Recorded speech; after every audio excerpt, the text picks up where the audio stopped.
Hello YouTube.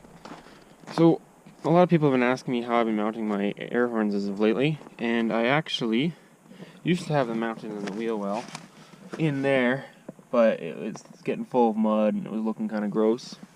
So I moved them up here. So what I did is I made a bracket. I cut a piece of aluminum and then just clamped it onto my headache rack. You can see she's a little bit frosty, but it looks cool when it's frosty, right? And same air setup as normal, but a lot of people were asking me how I had it mounted. So there you go, just clamped onto the headache rack. Plain and simple.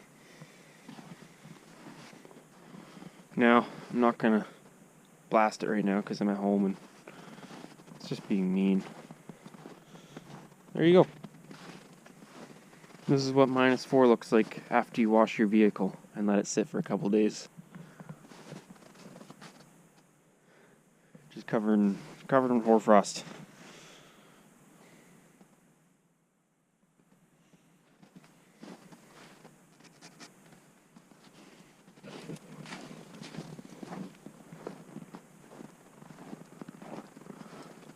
I'll put a quick clip of me blasting my air horns at the end of this video because everyone likes to see that.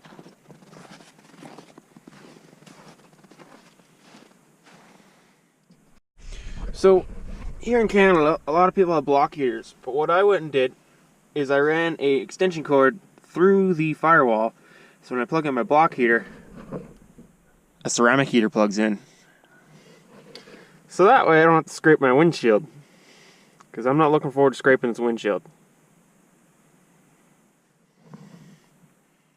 So, when I go to leave tomorrow morning, go to do some downtown stuff, I'll just plug this in for an hour or so, and this will all melt off. I love being an electrician.